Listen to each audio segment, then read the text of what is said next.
사람들이 모이면 주로 세상에 안 되는 일들에 대해서 말하기를 좋아합니다.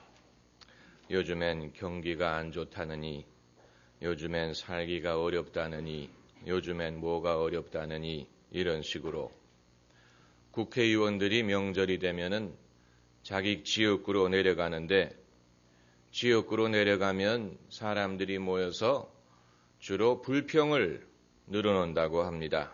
요즘에는 살기가 어렵고 왜 정치인들이 이런 일을 하느냐 이런 식으로.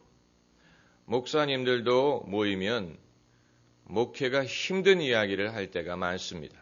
요즘에는 전도가 힘들고 교회 부흥이 안 되고, 그런데 설사 그것이 사실이라고 하더라도 그런 이야기를 하는 것이 별로 도움이 되지 않습니다. 여러분, 바다에 물고기가 없는 것이 아닙니다. 물고기가 어디 있는지 모르는 데에 문제가 있는 것이지, 얼마든지 모든 사람들이 풍성히 잡을 수 있는 물고기가 바다에는 있습니다. 요즘에는 컨설팅 회사라는 게 있어서 기업체들이 컨설팅 회사를 고용을 해서 돌파구를 모색하려고 할 때가 많습니다. 스스로 해결할 수 없는 문제를 컨설팅 회사를 통해서 해결을 하려고 합니다. 그래서 컨설팅 회사 직원들이 찾아와서 회사를 점검하고 문제 파악을 하고 그리고 해결책을 제시를 하는데, 그런데 과연 컨설팅 회사가 어떻게 하면 돈을 벌 수 있는가, 이것까지 말해줄 수 있는지는 불확실합니다. 왜냐하면 만약에 그들이 어떻게 하면 돈을 벌 수 있는지를 알 수 있다면 자신들이 그 장사를 하지 왜 남에게 그것을 말을 해주겠습니까? 그러니까 사업을 하는 당사자도 어떻게 해야 돈을 벌 수 있는지를 모른다면 누가 그것을 말을 해줄 수가 있겠습니까? 예수님께서는 베드로에게 찾아오셨을 때 네가 이런 이유 때문에 물고기를 못 잡는다 이 말씀하시지 않았고, 또 아무개는 어디에서 어떻게 물고기를 잡아서 많이 잡았다더라 이 말씀을 하시지도 않았고, 베드로에게 베드로야 너는 깊은 곳에 가서 그물을 내리면 거기서 고기를 잡을 것이다 이렇게 말씀하셨습니다. 이것이 예수님이 베드로를 만나셨을 때 그에게 처음 주신 말씀이었습니다. 정곡을 찌르는 말씀, 그의 문제를 규명하려고 한 것도 아니고 남이 어떻게 문제를 해결했다더라 말씀하신 것도 아니고, 지금 베드로가 스스로 풀 수 없는 문제 해결책을 예수님이 제시하신 것입니다. 이것을 통하여 예수님은 당신이 누구이신가 하는 것을 베드로로 하여금 깨닫게 만들고 자신의 죄를 인식하게 만들고 그리고 주님을 신뢰하고 따를 수 있도록 하신 것입니다. 우리는 문제의 원인을 규명하기를 좋아합니다. 이 문제의 이유는 이것 때문이다, 저것 때문이다 이런 식으로. 요즘에 이 경제 문제에 대해서 소위 역사의 문제에 대해서 많은 사람들이 그 원인을 규명하려고 합니다. 그런데 원인을 규명한다고 해서 그 문제가 해결되느냐? 그건 아니에요. 그 문제가 어떻게 생겼는지를 설명해 줄 수는 있지만, 그러나 이미 그 문제는 있는 것이기 때문에 그 원인을 밝힌다고 해서 그것이 없어지는 것은 아닙니다. 여러분, 예컨대 우리 병의 이유를 찾았다고 가정을 합시다. 생활 습관이 나빠서, 또 이 식사 습성이 나빠서 이런 병이 생겼다라고 규명을 한다고 합시다. 그렇다면 내가 이제 그것을 알고 내 습관을 바꾼다고 하더라도 장차 그 병이 재발하는 것을 막을 수는 있겠지만 이미 생긴 병을 고쳐주는 것은 아닙니다. 그러니까 이미 생긴 병은 그 병대로 고쳐야지, 그 원인을 안다고 해서 그 병이 저절로 고쳐지는 것은 아니라는 것입니다. 세상에 많은 윤리, 철학, 종교가 인간의 문제의 원인을 규명하려고 애를 씁니다. 그래서 저마다 진단을 내립니다. 죄 때문이다, 욕심 때문이다, 무엇 때문이다. 그러나 그것을 안다고 하더라도 이미 지은 죄를 용서해 줄 수 있는 것은 아닙니다. 이미 지은 죄의 문제는 그 죄대로 해결할 길이 있어야 되는데, 그렇기 때문에 예수님은 우리의 죄를 규명하기 위해서 오신 것이 아니고 우리의 죄를 사하기 위해서 오셨습니다.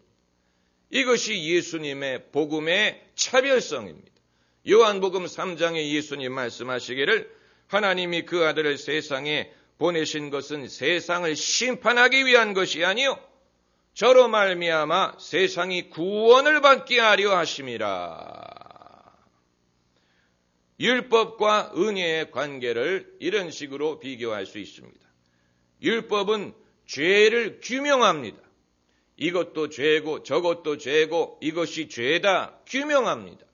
그러나 그 죄를 사해 줄 수는 없습니다. 반대로 은혜는 죄를 규명하는 것이 아니고 죄가 있다는 것을 전제하고 그것을 용서합니다. 이 은혜는 예수님 안에 있습니다. 그렇기 때문에 우리가 예수님을 믿어야 되는 것입니다. 확실한 것은 바다에는 물고기가 많이 있다는 사실입니다. 많이 있습니다. 다만 그것이 어디 모여 있는지 모르는 것뿐입니다. 경기가 나쁘다고 하더라도 돈을 벌 수 있는 길이 없는 것은 아닙니다. 여러분, 우리가 창세기에서 보는 것은 요셉이 애굽에 7년 흉년이 임했을 때 그때 요셉이 부자가 되었습니다. 그러니까 요즘으로 하면 불경기에 돈을 벌었다는 것입니다. 그것은 요셉이 그것을 미리 예측하고 적절한 준비를 했기 때문에 가능했습니다.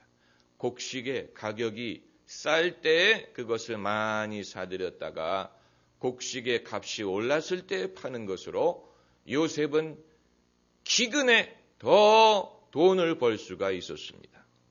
여러분, 미국의 경제 대공황이 있을 때 그때 부자가 된 사람들이 많아요. 왜냐하면 그때 이 자산 가치가 많이 떨어졌기 때문에 그때 현금을 보유하고 있던 사람들이 이 값이 떨어진 회사나 공장이나 이런 것을 사들여 가지고 이후에 공황이 끝났을 때 그들이 부자가 될 수 있었다는 것입니다. 그러니까 공황 중에라도 이 전체의 자산이 줄어든 것은 아니고 소유주가 바뀐 것뿐이라고 말을 합니다. 그렇다면 이와 같은 지혜를 우리가 어떻게 얻을 수가 있습니까? 오늘 본문 1절 말씀을 보면은 무리가 옹이하여 하나님의 말씀을 들을세. 이것이 열쇠입니다. 하나님의 말씀을 듣는 중에 우리 인생의 문제를 해결할 수 있는 지혜를 얻습니다. 하나님의 말씀을 듣는 곳에서 영감을 얻고 비전이 있고 하나님의 말씀을 듣는 중에 우리의 생명에 우리의 삶 속에 용기가 생기고 남이 생각하지 못하는 것을 발견하게 됩니다.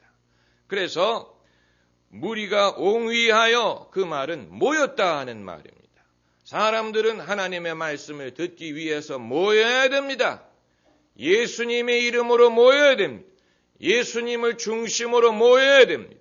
예수님 말씀에 너희 두세 사람이 내 이름으로 모이는 곳에 내가 그 가운데 너희와 함께 있느니라. 두세 사람이라도 예수님의 이름으로 모이면 거기에 예수님이 함께 하시지만 200명, 300명이라도 예수 없이 모이면 그들에게는 아무런 뾰족한 지혜도 없고 또 용기도 없고 그저 그들은 불평하고 원망하고 남 얘기하고 끝나버릴 것입니다. 그러므로 예수님 중심으로 모이는 것이 중요합니다.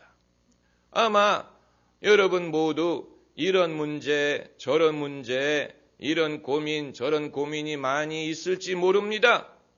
그러므로 내가 지금 필요한 것은 예수님이 아니고 돈이다, 건강이다, 자녀의 문제가 해결되는 것이다. 지금 당장 내가 필요한 것은 물질이다. 이렇게 생각을 하실지 모르지만 우리의 형편과 처지가 어떠하든지 우선적으로 해야 되는 것은 하나님의 말씀을 청종하는 것입니다. 하나님의 말씀을 청종하는 것입니다. 그래서 내 영혼이 잘됨과 같이 범사에 잘되고 강건하기를 간구하노라. 영혼이 잘됨과 같이 영혼이 먼저 잘 돼야 범사에 잘 될 수도 있고 몸이 건강할 수도 있는 것입니다. 영혼이 잘 되지 못하면 다른 것이 잘 되는 것이 그에게 축복이 되지 못합니다. 영혼이 잘 되지 못하는 사람이 건강했더니 그 건강을 죄를 짓는 데 써버리고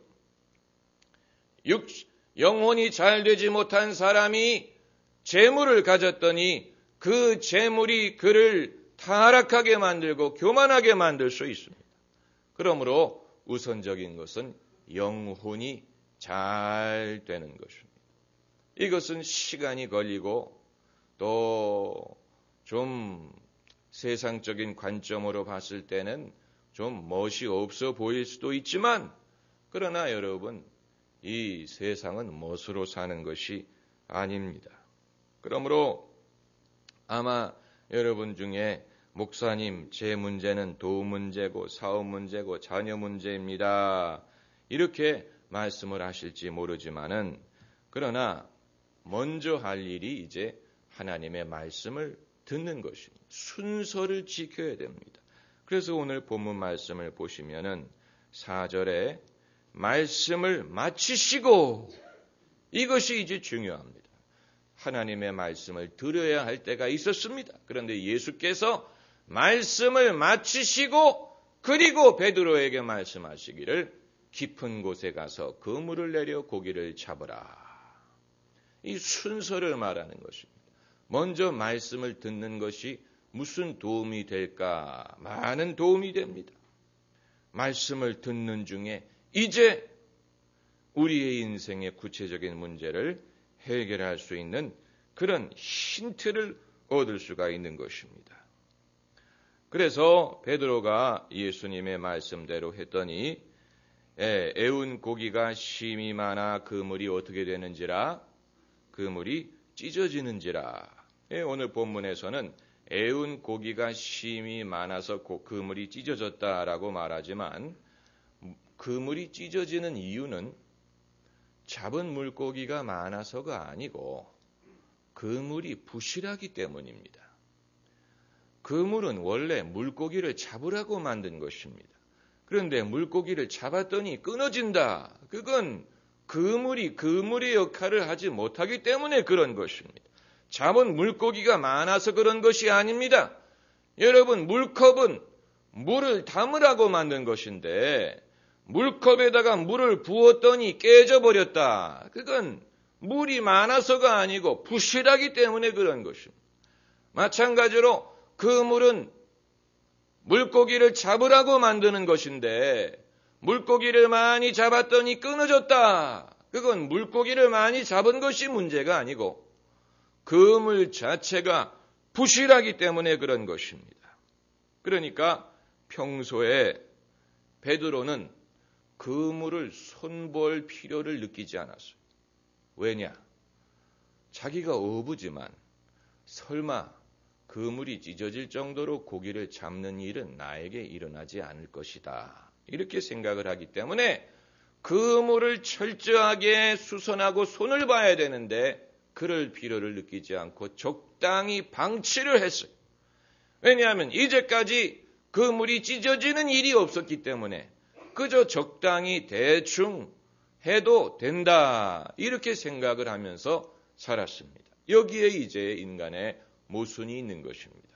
고기를 잡는 사람이 고기를 많이 잡을 것이라고 기대를 하지 않고 살아요. 이건 마치 무엇과 같으냐면은 성공하기를 원하는 사람이지만 정작 자기가 성공할 것이라고 기대는 하지 않고 살아요. 또 행복하기를 원하는 사람이지만 정말로 자기가 행복해질 것이라고 기대를 하지 않고 살아요. 이것이 바로 두 마음을 품은 것입니다. 뭔가를 간절히 원하지만 그것을 얻을 것이라고는 기대하지 않은 것입니다. 믿음으로 사는 것 같지만 사실은 의심을 가지고 삽니다. 이게 바로 두 마음을 품은 것입니다. 좋은 일이 일어나기를 원하지만 그러나 내게 좋은 일은 일어나지 않는다. 이렇게 생각을 합니다. 여러분, 이것이 바로 부실한 그물과도 같습니다. 이러한 생각을 가지고 사는 사람은 하나님이 그를 통하여 당신의 일을 행하려고 하실 때에 그것을 감당하지 못하고 찢어지는 역사가 일어납니다. 감당하지 못합니다. 평소에 자신이 그것을 기대하고 준비하지 않았기 때문에 정작 하나님이 예비하신 일을 맡게 되었을 때는 감당하지 못하고 뭔가가 부서지고 찢어지고 잃어버리고 이런 일이 일어난다는 것입니다. 대다수의 사람들은 이런 생각을 가지고 삽니다. 내가 인생에 바라는 것은 이만큼인데 인생이 나에게 준 것은 요만큼밖에 안 된다. 이런 생각을 하고 사는 사람들이 많아요. 나는 이만큼을 기대했는데 인생은 나에게 요만큼밖에 허락하지 않았다. 그러나 여러분, 그건 불신의 생각이고 하나님의 관점에서 보면 그 반대입니다. 하나님의 관점에서는 나는 너희에게 이만큼을 주려고 하는데 너희는 요만큼을 기대하면서 산다. 하나님은 이만큼을 주려고 하시는데 이만큼을 예비하셨어요. 그런데 사람들은 요만큼만 기대하고 요만큼만 살기 때문에 이 모든 것을 감당할 수가 없어요. 그걸 하나님이 주셨다고 한다면 그물이 찢어져 버릴 것입니다. 뭔가 그 삶의 인프라가 감당하지 못하고 고장이 나버리는 그런 일이 일어날 수가 있습니다. 이 사도 바울에게 주님이 이 그를 세 번째 하늘로 올려서 그 말할 수 없는 하늘의 비밀을 보여주었더니 어떤 일이 생겼느냐. 바울의 몸에 육신에 가시가 생겨버렸어요.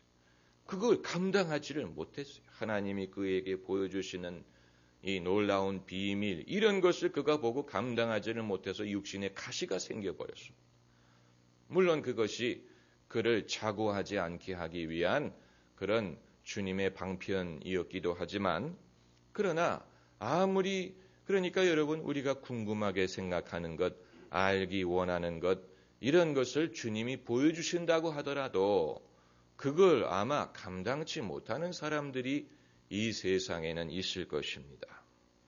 캐서린 쿨만이란 목사님이 말하기를 이 세상에 사는 어떤 사람치고 하나님이 주려고 했던 것을 다 받는 사람은 없을 것이다. 그랬어요. 깊이 생각할 수 있는 말이 아닙니까?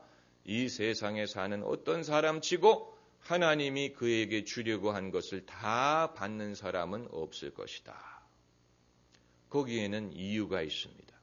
믿음이 부족하든지 순종을 하지 못하든지 인내를 하지 못하든지 입을 크게 열지 못하든지 그물이 찢어지든지 뭐 이런 이유 저런 이유로 하나님이 그에게 주려고 하신 것을 다 받지 못한다는 것. 부분적으로만 받고 부분적으로만 한다는 것입니다. 그렇다면 누가 변해야 되겠습니까? 하나님이 변해요? 아니에요. 하나님은 당신의 하실 일을 다 하셨습니다. 우리가 좀 변해야 됩니다. 우리의 인생을 사는 방법이 달라져야 되는 것입니다. 예수님은 베드로에게 깊은 곳에 가서 그물을 내려 고기를 잡으라 하고 말씀을 하셨지 예수님이 베드로를 위하여 그물을 내려주신 것은 아닙니다. 그물을 내리는 것은 베드로의 몫입니다. 이처럼 주님이 하시는 일이 있고 우리가 해야 되는 일이 있습니다. 우리가 실수하는 이유는 주님이 하시는 일을 내가 하려고 한다든가 아니면 내가 해야 되는 일을 소홀히 하는 데서 실수가 발생을 합니다. 네? 주님의 말씀을 듣고 이 베드로가 한 말이 뭡니까? 주여, 우리가 밤이 맞도록 수고를 하였으되 얻은 것이 없지만은, 그 말은 지금 베드로가 반신반의한다는 얘기. 한편으로는 예수님 말씀을 믿지만 한편으로는 의심을 하는 것. 내가 밤새 수고를 했는데도 얻은 것이 없는데 예수님 말씀대로 한다고 설마 고기가 잡힐까? 그러나 그렇다고 예수님 말씀을 거절할 수도 없고 반신반의. 여러분, 이것이 굉장히 아주 중요한 인생의 교차로입니다. 여기에서 이쪽으로 갈 수도 있고 저쪽으로 갈 수도 있습니다. 순종할 수도 있고 불순종할 수도 있습니다. 대다수의 사람들은 이러한 교차점에 놓여 있습니다. 내가 여기에서 말씀을 듣고 믿음의 방향으로 나아갈 것인가, 아니면 무시하고 내 생각대로 갈 것이냐. 교차로에 있어요. 교차로. 이 순간에 만약에 베드로가 예수님 무슨 말씀을 하십니까? 내가 밤새 수고했는데도 얻은 것이 없는데 나를 귀찮게 하지 마시오. 그랬더라면 베드로는 죽을 때까지 갈릴리의 어부로 남았을 것입니다만은 그 말에 얻은 것이 없지만은 그게 결정적인 전환점. 그게 있었기 때문에 베드로의 운명이 바뀐 것입니다. 얻은 것이 없지만은 말씀에 의지하여 내가 그물을 내리리이다. 이건 스틱 자동차가 이 기어를 변속하는 것과 같은 순간입니다. 지금까지는 천천히 가던 차가 갑자기 기어를 변속을 해서 베드로가 슈퍼맨이 되는 순간, 기적을 경험하는 순간, 하나님을 만나는 순간, 말씀에 의지하여 내가 그물을 내리리이다. 얼마나 위대합니까? 옛날에 어떤 건설회사 사장님이 있었습니다. 그분은 그냥 평범한 교회 집사님이었는데 그 교회가 예배당을 건축하려고 하는데 예산이 부족했다고 합니다. 장로님들이 모여서 기도를 하는데 기도 중에 이 건설회사 사장님이 자꾸만 떠올랐어요. 그래서 장로님들이 그 사장님을 찾아갔습니다. 자초지종을 설명을 하고 우리 교회가 예배당을 건축하려고 하는데 돈이 부족한데 혹시 외상으로 지어줄 수 있겠느냐. 그랬더니 그 사장님이 허허 저희는 그렇게 한 전례가 없습니다마는 기도의 응답으로 저를 찾아왔다고 하시니까 그렇게 해봅시다. 그래서 외상으로 예배당을 지어줬다고 합니다. 그래서 그분이 돈을 띄었느냐? 아니에요. 돈은 돈대로 받고 예배당은 예배당대로 짓고 그분은 나중에 그 교회 장로님이 되고 국회의원이 되고 시장이 되고 이제는 대통령의 자리를 넘보고 있습니다. 여러분, 그물은 예수님이 내려주시는 것이 아니고 우리가 내리는 것인데 말씀에 의지하여 내리면 우리가 감당하지 못할 정도로 큰 수확을 얻게 될 것입니다. 기도하십시다.